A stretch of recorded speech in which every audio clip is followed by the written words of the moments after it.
આજે જે ગણેશ ગોંડલ છે આનો નાર્કોનો ટેસ્ટ હતો અને નાર્કોનો જે ટેસ્ટ છે આની આખી પ્રક્રિયા 8 તારીખથી 13 તારીખ સુધીનો જે ટાઈમ હતો અમે આખી જે પ્રોસિજર છે આખી પ્રોસિજર કમ્પ્લીટ થઈને અને આજે આનો નાર્કો ટેસ્ટ થઈ ગયો છે. હવે 1-2 દિવસમાં આની આખી જે રિપોર્ટ તૈયાર થઈ જશે અને આ રિપોર્ટ જે તૈયાર થશે આ માનનીય હાઈકોર્ટ જે ગુજરાત હાઈકોર્ટ છે આના અંદર મૂકવામાં આવશે. પ્રશ્નાવલી તૈયાર થઈ હતી, કેટલા પ્રશ્નોની યાદી તૈયાર થઈ હતી.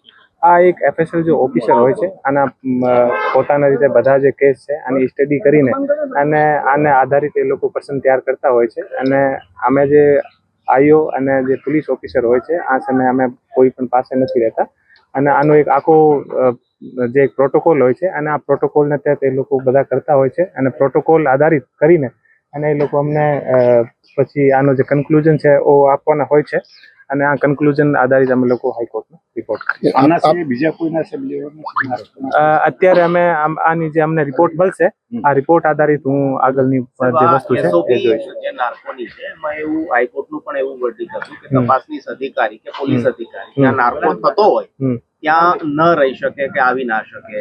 શું આમાં અમે કોઈ પણ જગ્યા હાજર નથી અને અમે અમારો કામ હોય છે આરોપીને લઈને આવવાનું અને આનો જે આઈઓ હોય છે એ આઈઓનું કામ જે એફએસએલના જે ઓફિસર હોય છે આની સાથે ચર્ચા કરવાનું અને ચર્ચા કરીને અને જે આને જરૂરિયાત હોય આ વસ્તુ આપીને અને પછી આનો જે પર્સનલ અલગથી રૂમ હોય છે આના એડવોકેટ હોય છે સાથે એડવોકેટ અને બધા આના ભેગા ઉભા રહે હોય છે અને અમે પોલીસ ઓફિસર ક્યારેક પણ અમે આને પાસે નથી. પ્રિમાઇસીસ હોય એમાં જઈ શકે, જે પ્રિમાઇસીસ હોય એમાં રહી શકે. આરોપીને લઈને અમને આવવું પડે ને.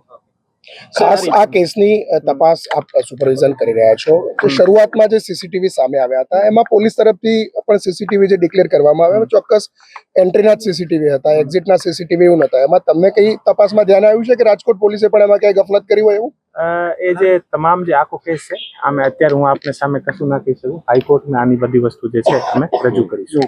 સર, આ રિપોર્ટ ક્યારે આવશે અને ક્યારે કોર્ટમાં રજૂ થશે? 15 તારીખના હાઈકોર્ટમાં. મહત્વના કયા પુરાવા છે કે જે તપાસ આપણે એને ત્યારથી કલેક્ટ કરાય એ બધી વસ્તુ હાઈકોર્ટને મૂકવામાં આવશે. વિડીયોગ્રાફી પણ હાઈકોર્ટમાં સબમિટ થશે. આ વિડીયોગ્રાફી હા, તમામ વસ્તુ જે હાઈકોર્ટ માંગશે તમામ વસ્તુ હાઈકોર્ટ. જે અમુક વિડીયોગ્રાફી મિસિંગ છે, એના ઘરના સીસીટીવી છે, ઘરમાં જતા આવતા સીસીટીવી છે, તો એ સીસીટીવી આપણે કલેક્ટ કર્યા છે, કોર્ટ પર રજૂ કરીશું. બધા કોર્ટ હોય છે.